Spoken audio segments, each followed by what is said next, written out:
नमस्कार, JCERT के DG school में मैं आप सभी का स्वागत करता हूं।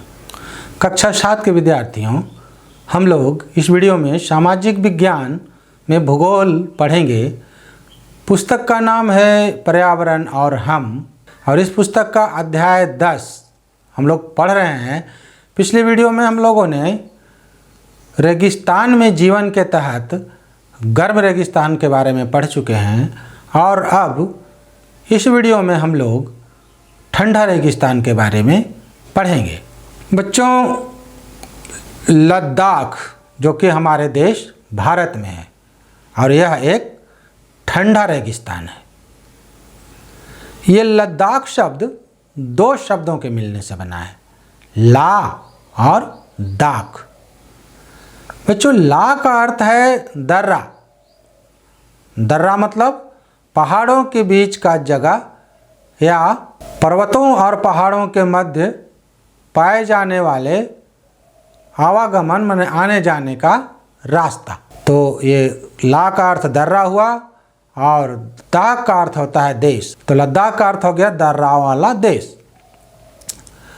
लद्दाख बृहद हिमालय की ऊंचाइयों पर बसा एक ठंडा रेगिस्तान है। बच्चों, ध्यान से सुनिएगा कि 2019 ईस्वी तक यह जम्मू कश्मीर राज्य का हिस्सा था, लेकिन 31 अक्टूबर 2019 ईस्वी को जम्मू कश्मीर से इसे अलग किया गया और अब यह एक केंद्र शासित प्रदेश बन गया है। लद्दाख का क्षेत्रफल 59,146 वर्ग किलोमीटर है, और बच्चों यहाँ की जनसंख्या 27,04,289 है। बच्चों, लद्दाख की राजधानी लेह है। यह सन 1979 तक लद्दाख का ही एक जिला था।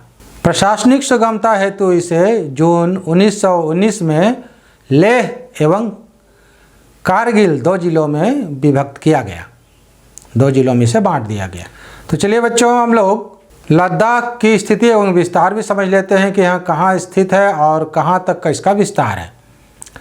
लद्दाख उत्तर में काराकोरम पर्वत श्रृंखला है एवं दक्षिण में जास्कर पर्वत से घिरा है। इसका कुल क्षेत्रफल 59,146 वर्ग किलोमीटर है, जैसा कि पूर्व भी मैंने बताया। इसकी ऊंचाई कारगिल में 3,000 मीटर से लेकर काराकोरम में 8,000 मीटर तक है। बच्चों, यहाँ 4 पर्वत श्रृंखलाएं हैं। पहला बृहद हिमालय, दूसरा जास्कर, तीसरा लद्दाख और चौथा काराकोरम। अब हम लोग लद्दाख की जलवायु के बारे में भी थोड़ा जानकारी प्राप्त कर लेते हैं। बच्चों, लद्दाख का एक और नाम है खापाचान। इसका अर्थ होता है हिम भूमि या बर्फ की भूमि, बर्फीला जमीन। इस नाम से ही यहाँ की जलवायु का पता आपको चलता होगा। लद्दाख की जलवायु अत्यधिक शीतल, ठंड एवं शुष्क है। इसके मुख्यतः 2 कारण हैं। पहला है अत्यधिक ऊंचाई, ये हिमालय पर स्थित है इसलिए अधिक ऊंचाई पर है। दूसरा, समुद्र से यह बहुत दूर है। हिमालय जैसे ऊंचे पर्वत मानसून के बादलों को रोक देते हैं। पिछले अध्याय में आप लोगों ने पढ़ा बच्चों कि पर्वत मानसून की पवन को एक तरफ रोकती है तो दूसरी तरफ वर्षा कम हो जाती है। एक तरफ ही सारा वर्षा खत्म हो जाता है, तो जब दूसरी ओर वह पवन पहुंचता है तो वहाँ बहुत कम वर्षा होता है, और जिससे यह लद्दाख क्षेत्र वृष्टि छाया का क्षेत्र बन जाता है। वृष्टि छाया का क्षेत्र उस क्षेत्र को कहते हैं, जैसा कि मैंने बताया कि मानसूनी पवन अगर जल से भरा हुआ पवन है और वो पर्वत से एक तरफ टकराता है तो सारा वर्षा वहाँ होता है, और जब ये पवन थोड़ा आगे दूसरी ओर बढ़ती है तो वहाँ वर्षा कम हो जाता है। तो ऐसे क्षेत्र को वृष्टि छाया क्षेत्र कहा जाता है। अतः यहाँ वर्षा बहुत कम या नहीं होती है। वार्षिक वर्षा 10 सेंटीमीटर तक होती है, जो कि बहुत कम है। भारत में सबसे कम वर्षा वाला स्थान लेह लद्दाख में ही स्थित है। अधिक ऊंचाई होने के कारण वायु परत पतली है, जिससे यहाँ सूर्य की किरणों से गर्मी महसूस होती है। इस प्रकार यहाँ एक साथ ठंड और गर्मी दोनों महसूस होता है। ग्रीष्म ऋतु में यहाँ दिन का तापमान 0 सेंटीग्रेड से कुछ ऊपर तथा रात में -30 डिग्री सेंटीग्रेड से नीचे चला जाता है। बच्चों, 0 से तापमान नीचे जाने से ही बर्फ़ जमना शुरू हो जाता है और 6 डिग्री से -6 डिग्री से बढ़ जाने पर बहुत अधिक ठंड हो जाता है। तब सोचिए वहाँ का तापमान -30 डिग्री सेंटीग्रेड तक चला जाता है। शीत ऋतु में तापमान हमेशा -40 डिग्री सेंटीग्रेड से कम रहता है। भारत में विश्व का सर्वाधिक ठंडे स्थानों में से एक द्रास लद्दाख में भी स्थित है। बच्चों, आप यहाँ ध्यान से देखिए कि यहाँ मैं बता रहा हूँ कि द्रास लद्दाख में स्थित है। बच्चों, एक बात थोड़ा समझ लीजिए कि लद्दाख का एक व्यक्ति अगर अपना पैर को धूप में रखा है, समझ रहे बच्चों, अगर कोई व्यक्ति ऐसे स्थान पर बैठा है जहाँ उसका पैर धूप में है और बाकी का शरीर छाँव में है, तो धूप भी इतना तेज है कि उसमें गर्मी का असर हो जाएगा, पैर में गर्मी मार देगा पैर में, और शरीर का बाकी हिस्सा में ठंड लग जाएगा। तो यहाँ गर्मी लगने को उष्माघात कहा जा रहा है एवं ठंड लग जाने को तुषार उपघात कहा जा रहा है। बच्चों, एक अध्ययन के अनुसार लद्दाख हमेशा से एक ठंडा रेगिस्तान नहीं था। यहाँ किसी समय झीलों का विशाल तंत्र था। उन झीलों में से कुछ का अस्तित्व आज भी है। बच्चों, जानकारी की बात है, ये जान लीजिए कि विश्व प्रसिद्ध पश्मीना ऊन बकरियों से प्राप्त होता है। यह लद्दाख के लोगों की जीविका का मुख्य स्रोत है। ऊन बनाना, बकरियां पालना और उनसे ऊन प्राप्त करना यहाँ के लोगों का मुख्य स्रोत है। तिब्बत की नयान विश्व की सबसे बड़ी भेड़ है तथा यूरियल संसार की सबसे छोटी भेड़ है। बच्चों, अब हम लोग लद्दाख की वनस्पति एवं वन्य जीव के बारे में भी समझेंगे। उच्च शुष्कता तथा अधिक ठंड के कारण वनस्पति यहाँ विरल है। बहुत ज़्यादा ठंड होने से भी यहाँ वनस्पतियाँ नहीं उगती है और यह विरल है। कठोर परिस्थितियों के बावजूद यह स्थान निर्जन नहीं है, मतलब यहाँ पर जीव जंतु वनस्पति और जीव हैं, लेकिन उतना नहीं जितना होना चाहिए। जंतुओं और वनस्पतियों ने इसके विपरीत परिस्थितियों में भी अनुकूलन विकसित कर लिया है, मतलब वहाँ रहने का तौर तरीका अपने आप में विकसित कर लिया है। वनस्पति के नाम पर यहाँ कहीं कहीं घास, छोटी झाड़ियाँ, जंगली औषधियाँ, स्रोतों यानी कि जल स्रोत या झरनों के किनारे पाई जाती है। ऊंची ढलानों के सिंचित क्षेत्रों में कुछ वनस्पतियाँ मिलती है। घाटी क्षेत्र में सरपत, जो हम लोग पिछले अध्याय में पढ़े थे, विलो एवं पॉपुलर के वृक्ष देखे जा सकते हैं। ग्रीष्म ऋतु में सेव, खुबानी एवं अखरोट के वृक्ष पल्लवित होते हैं, मतलब उगते हैं, बढ़ते हैं। बच्चों, क्रिकेट का सबसे अच्छा बैट यानी कि बल्ला सरपत यानी कि विल्लो पेड़ की लकड़ी से बनता है। बच्चों, लद्दाख में पक्षियों की विभिन्न प्रजातियां मिलती है।